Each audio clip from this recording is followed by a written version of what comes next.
Hey there, Facebook. Hope you're all doing fantastically. Welcome to the live show today. Today, we're going to be talking about insider sales versus outside sales, and what's better, and where are you at with things right now?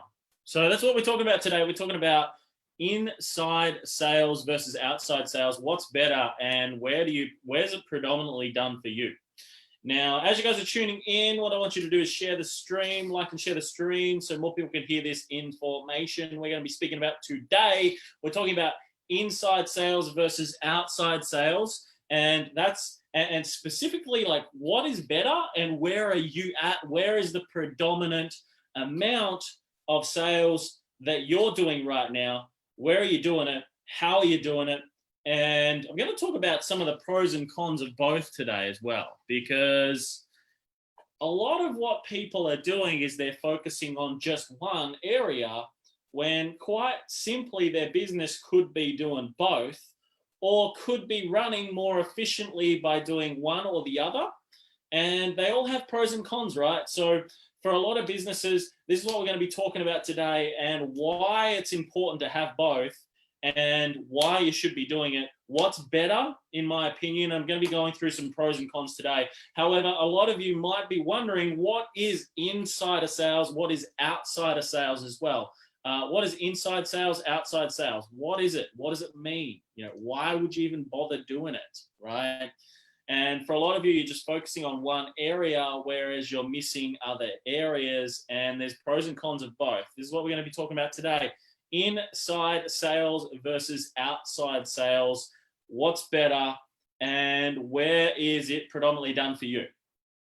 For a lot of businesses, up until this crisis and these challenging times that a lot of people are going through right now, a lot of people had been relying purely just on inside sales. Okay, so they're relying on people coming to a location. And now that social distancing and things like that had come in place, that people are hesitant for now, right?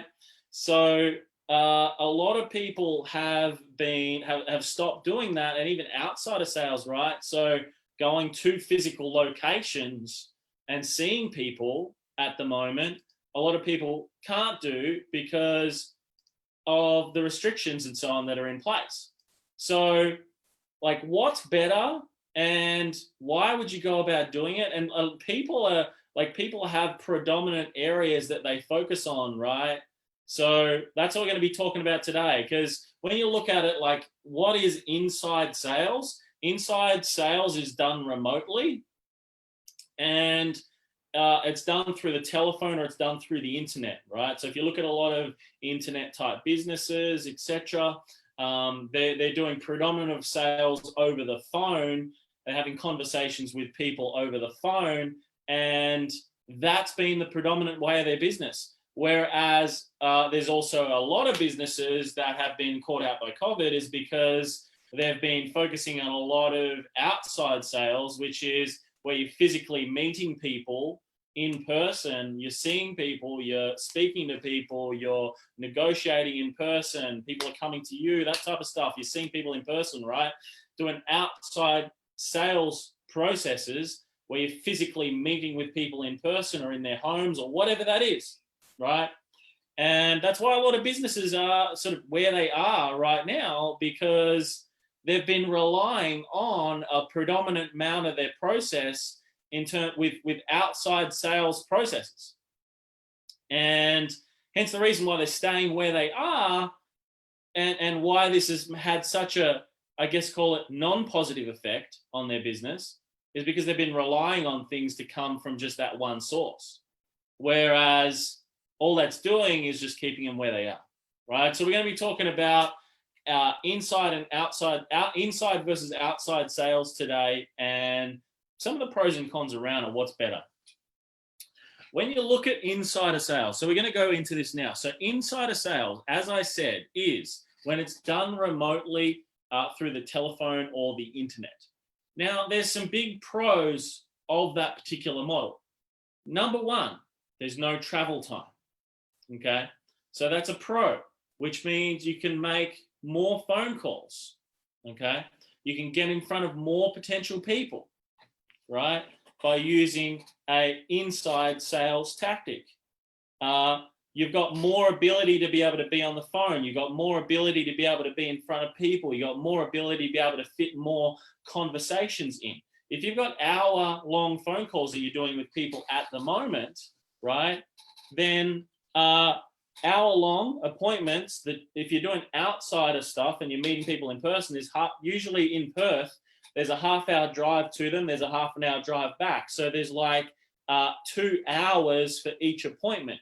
Whereas if you're using more of a inside sales model, then you are focusing purely on the hour call, and then you've got that hour, right, the half an hour each side that you'd normally spend in travel time, based in the fact that you have you can make more phone calls, you can book more times in that hour you could be using for more sales to be made, right?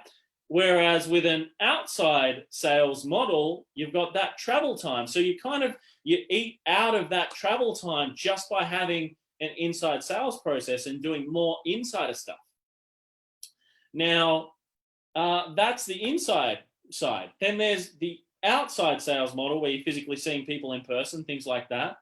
And when you're physically seeing people in person, then you are physically in front of people. You're there. You can create better rapport.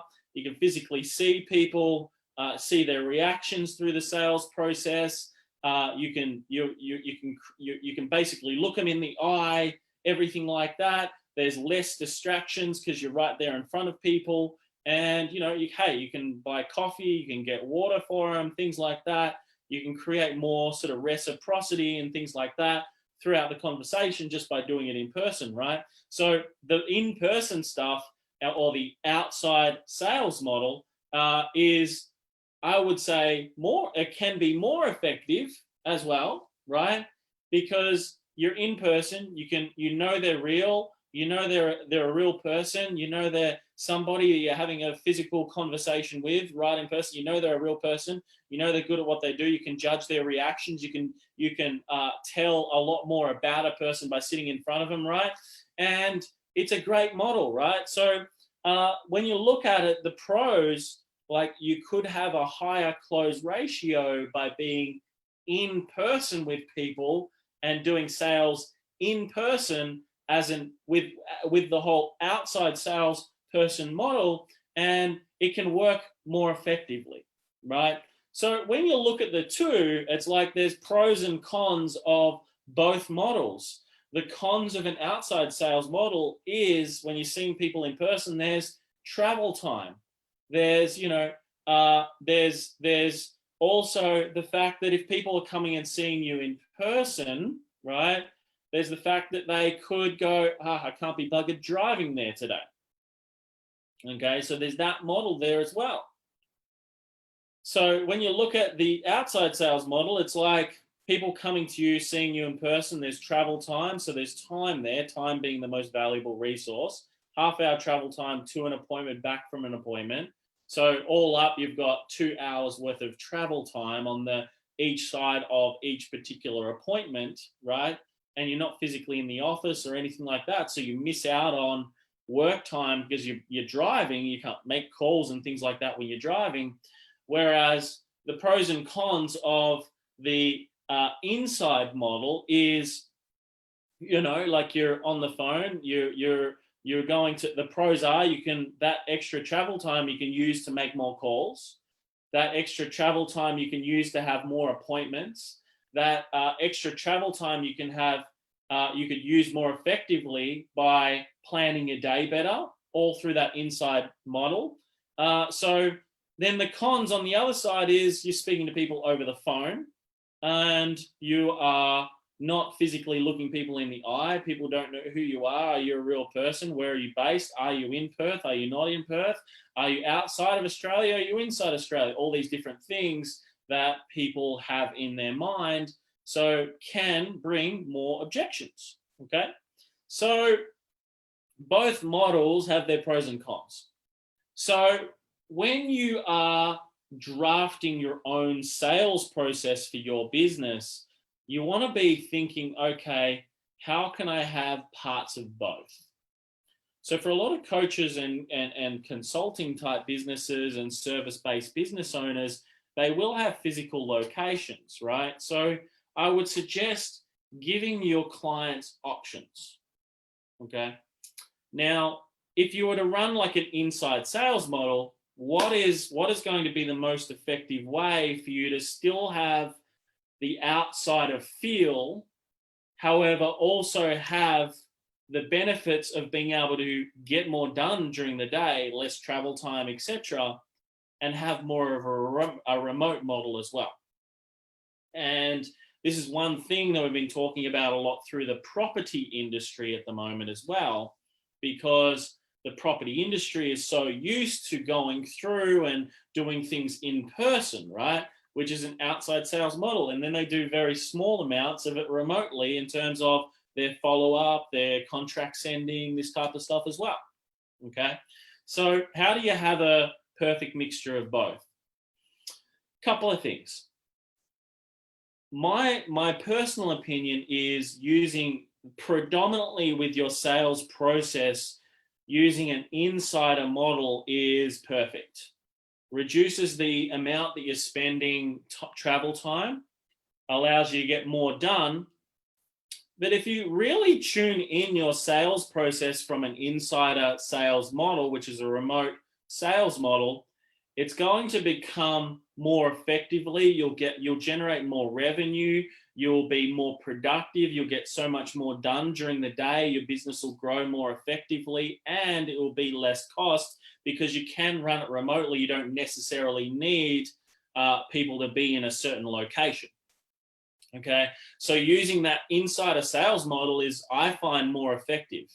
And you can bring the outsider model where you are seeing people in person into your sales process to still have the effect of higher close ratios, seeing people in person, and you can still bring that into the insider model to have that feel. And it's quite simply just switching it across to a Zoom model or a Google Hangout model or a Microsoft Teams model, where each sales conversation that you're having, you do that over a virtual tool, right?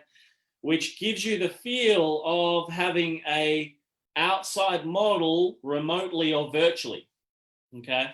And that's what it's all about. It's about bringing the outside model into the inside sales model so you can be more effective and get more done, but still have the benefits of seeing people in person and still being able to have the higher close ratios. And a lot of it all comes down to having that embedded sales process into your business that helps you to have the in-person contact, the higher close ratios, yet reducing the amount of travel time and time spent with no activity in your business, right? So therefore creating more predictability, creating more productivity, more important, and getting more done during the day, right? So my analysis of today and, you know, the two different models where it's the remote model and the in-person model is that you should still have a mixture of both.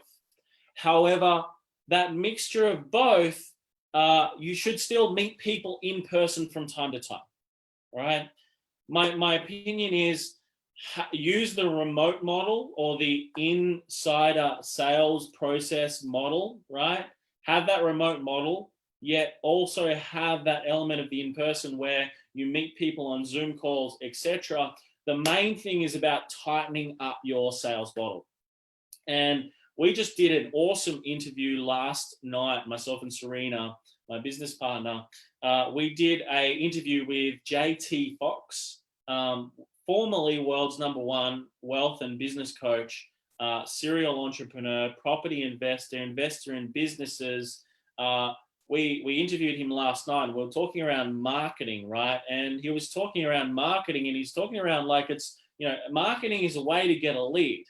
But there's a full campaign behind marketing, right?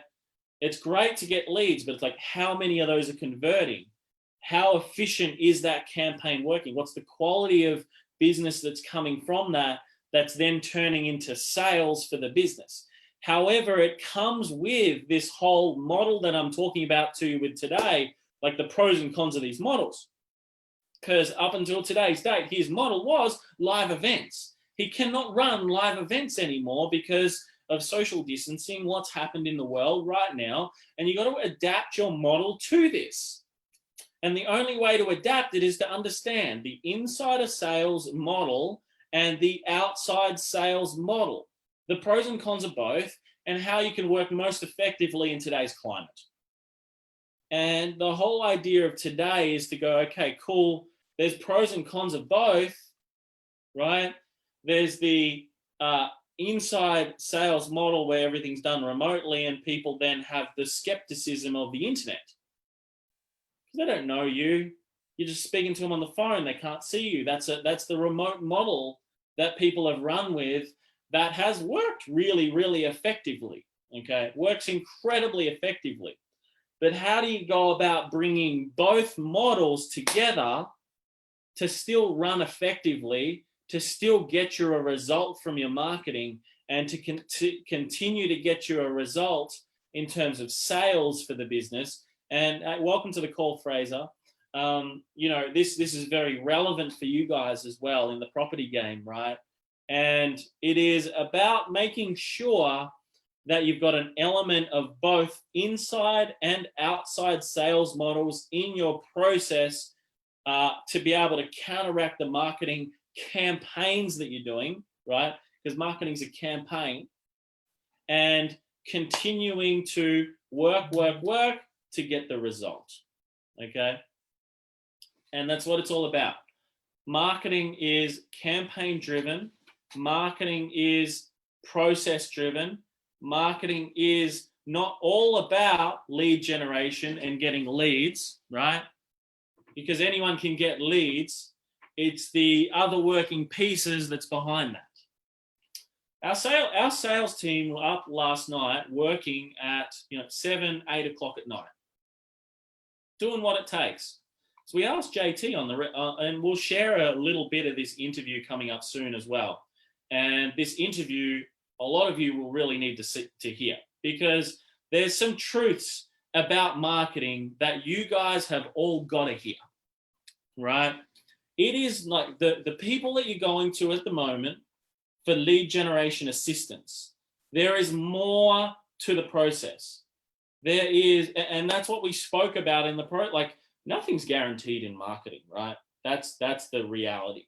And there's elements that go into a campaign that you guys have got to have the assistance with as well, right? You might think sales, right? I've got sales sorted, right? That's until you get a large volume of leads, right? When you get a large volume of leads, that's a completely different sales game to if you're just getting like 1 or 2 at the moment.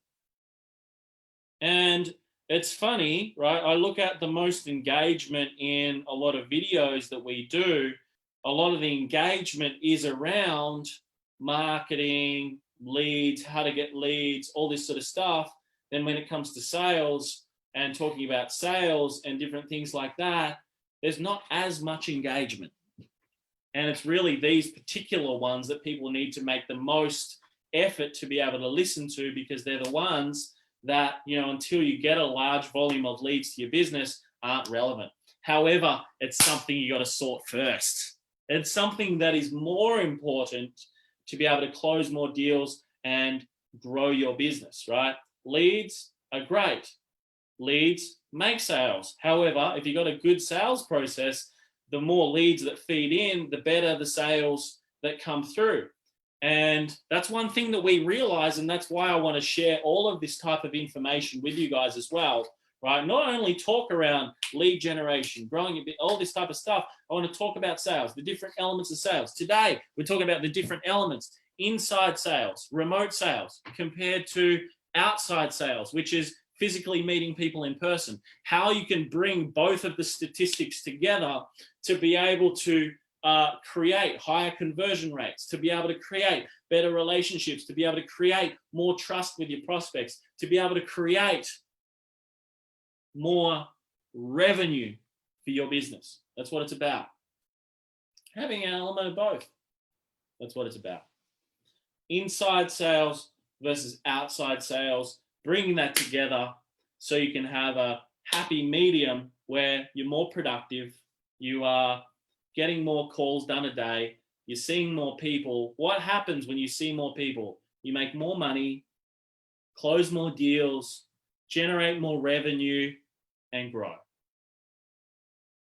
And this is things that myself and Serena, we talk about all the time with our clients, right? We talk about conversions. We talk about all of these other little elements, which are really, really important as well. So what I'm going to do, guys, is for those of you that are watching the replay, should you have any questions at all, comment below. I'll answer these questions for you, right? This is an element of this is an element of your campaigns and what you do with your business that's going to help you guys move forward. A lot of you have been working on models of just an outside sales model to today's date. And some of you have only just been working with a insider model, sales model to today's date. And there's an element where you should have both so that you can control and make your own economy in your own business. And once you make your own economy in business, that's what social media gives you. It gives you your own economy. That's why I don't agree with competition. Like I don't believe in competition, because we've created our own economy now. We've created our own people that continue to come back and continue to see our marketing. And we've built audiences on social, assets on social now that, people are seeing us every single day with. And it's working effectively because this is what we've built now, and this is what you guys will do too. And it only comes through consistency. So the two models, inside, this is the summary. Insider sales, remote sales. Then outsider sales, seeing people in person and so on. Have an element of both. Run everything remotely, calls everything remotely. And where you can, have an outsider model where you use for your sales conversations, Zoom, Microsoft Teams, Google Hangout, whatever that is. So have an element of both in your conversations, have an element of both in your sales process to help you increase the amount of credibility, the amount of trust with your prospects, more rapport with your new potential clients, and be able to have more predictability. Focus on sales process, right? Leads, they come in, focus on sales process, start getting the results. All right. So have an element of both. Don't just be relying purely on outsider sales, right? Which is seeing people in person. Don't have a reliance on that model. Do things remotely through an inside sales process as well. Have both of them there so that when you start having more conversations with people, you're going to have that predictability and you're going to be creating your own economy. That's what it's about, creating your own business's economy. Any questions, I want you guys to comment below, like and share the stream so more people can hear it. And I want to know, what's the model you're running mainly on at the moment? Is it an inside sales model where you are remote, you're doing everything remotely as it speaks, or are you running more of an outside sales model at the moment? And that's predictably what you had been doing up to today's date. And, mix those two models together now so that you can have that predictability in your business and you can grow it. Thank you so much for tuning in. Remember one thing, everybody, if you do not fight for your own freedom, absolutely nobody else will. So every single day you must get out there. Every single day you must take action. Every single day you must make it happen. And remember to be the warrior. See you guys tomorrow for the live stream, 12 o'clock. I'll speak to you then. Cheers.